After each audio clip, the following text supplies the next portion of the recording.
Le troisième point de cet exposé fait état des procédures de passation des marchés publics. On a déjà vu que les soucis du droit européen des marchés publics étaient d'assurer la concurrence entre les opérateurs économiques afin de sélectionner l'offre économique la plus avantageuse. Cela oblige l'établissement des procédures administratives qui garantissent les principes de publicité, de concurrence, de transparence, de confidence et d'égalité parmi les concurrents qui présenteront des offres pour réaliser les contrats offerts par l'administration.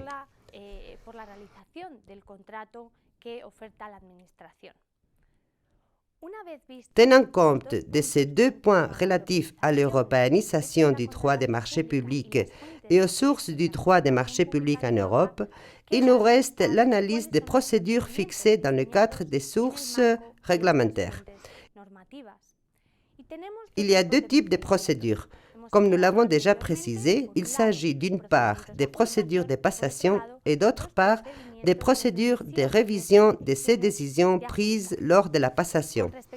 En ce qui concerne les procédures de passation, elles sont l'élément du droit pour organiser cette activité publique de façon que l'on puisse garantir la sélection de l'offre économique la plus avantageuse.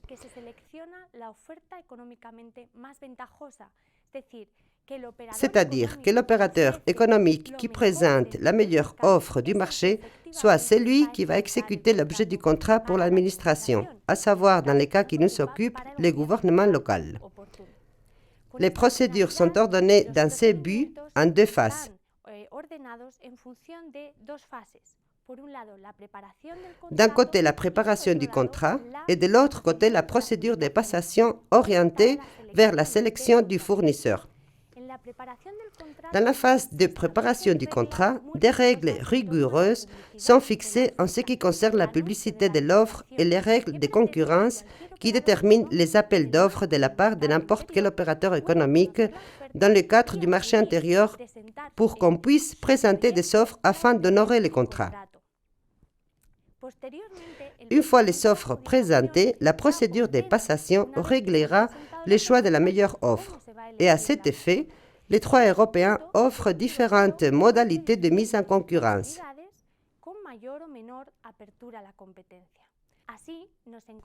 Ainsi, il existe des procédures d'appel d'offres ouvertes. Dans ce cas, tout entrepreneur peut remettre une offre. C'est la modalité qui garantit au mieux en principe l'aspect de la concurrence. Il y a également des procédures d'appel d'offres restreintes. Seuls des candidats sélectionnés par l'administration peuvent déposer une offre. À côté de ces deux modes de procédure, il existe la procédure négociée. L'acheteur public peut négocier les conditions de la passation du marché avec plusieurs opérateurs économiques. Finalement, et comme procédure exceptionnelle, on aurait la possibilité d'utiliser une modalité qui permet de contracter directement. La procédure négociée et la passation directe posent de sérieux problèmes en référence à la mise en concurrence et ces derniers vont apparaître de manière fondamentale dans les droits nationaux, tandis que le droit européen se concentrera plutôt sur les procédures ouvertes et les procédures d'appel d'offres restreintes.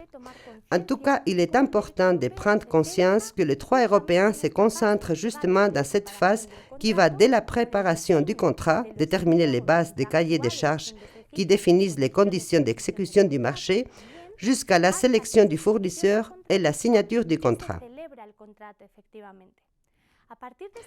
Au moment de la signature du contrat, c'est le droit national de chaque État membre qui va s'appliquer conformément aux traditions que l'on a décrites ci-devant. Et il y aura des pays qui vont réguler l'exécution du contrat soumis au Code civil comme un contrat privé et d'autres pays dont les règles spécifiques du droit national vont s'appliquer au sujet de l'exécution du marché public.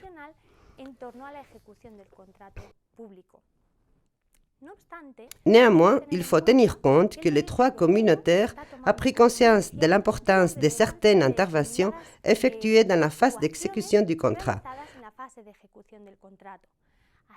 Ainsi, les institutions européennes ont détecté un vrai risque pour la concurrence dans les marchés intérieurs lors de la modification des contrats. La jurisprudence de la Cour de justice de l'Union européenne a pris clairement conscience, comme dans des affaires telles que le cas Suki di Fruka et le cas Pressetest Nachrichtenagentur, qu'une modification du contrat peut supposer une nouvelle passation. À ce jour, il y a déjà un projet de la directive européenne qui viendra réguler les sujets de modification des contrats. Cela suppose que le champ d'application du droit communautaire va s'étendre de la phase préalable à la signature du contrat jusqu'à la phase postérieure, intervenant aussi dans l'exécution du contrat, dans une évidente expansion du champ d'application de ces directives dans le domaine des marchés publics.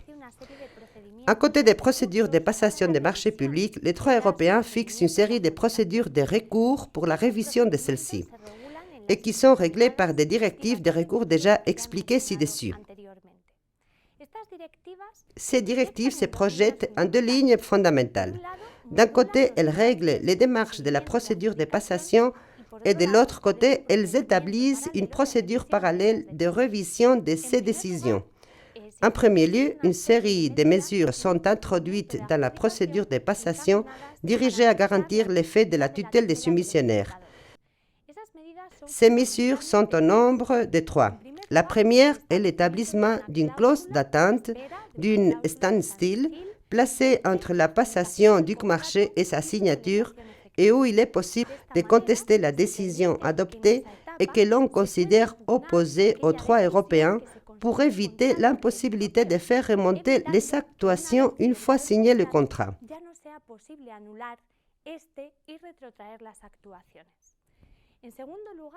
En deuxième lieu, c'est l'obligation de diffuser un avis d'intention de conclure un marché et d'en informer tous les soumissionnaires.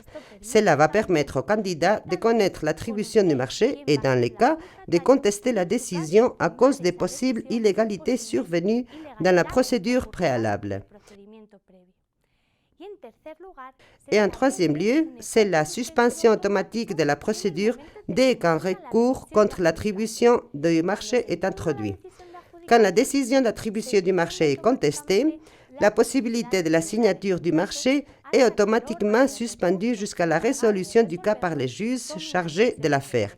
Ces 3 garanties établies au long de la procédure d'attribution du marché sont certainement efficaces pour garantir que la tutelle offerte aux soumissionnaires soit réelle et pour garantir l'attribution du marché à l'offre économique la plus avantageuse. À côté de ces mesures fixées dans la procédure d'attribution, des procédures de recours sont également prévues. Dans ces points, le droit européen introduit des lignes générales qui pourront être complétées par les États membres dans leur propre législation. Il y a 2 types de recours. Premièrement, un recours précontractuel qui doit être introduit avant la signature du marché et deuxièmement, un recours post-contractuel en fonction des graves violations des garanties dans la phase de passation du marché. Dans les recours précontractuels, il y a des mesures normatives du droit européen, certainement exhaustives, et que les États membres doivent transposer dans leur droit interne. Les garanties fondamentales sont l'affaire de l'impartialité du juge, quoi qu'il soit de nature administrative, comme c'est le cas en Allemagne et en Espagne, ou judiciaire, comme en Italie et en France.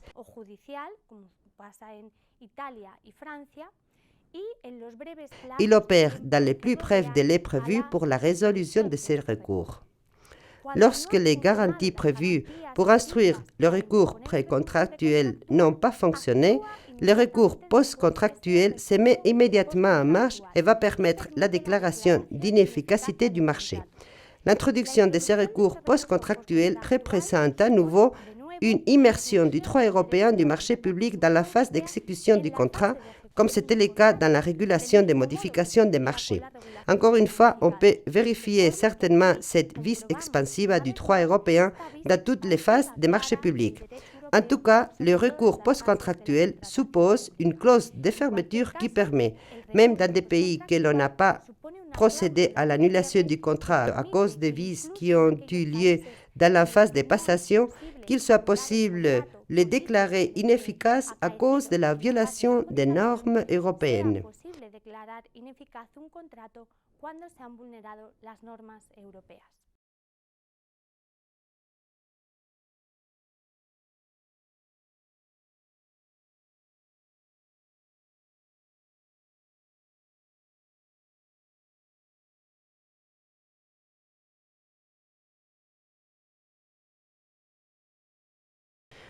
Par ces mots, je termine mon exposé dans l'espoir qu'il ait éveillé votre intérêt et qu'il vous soit profitable. Merci beaucoup.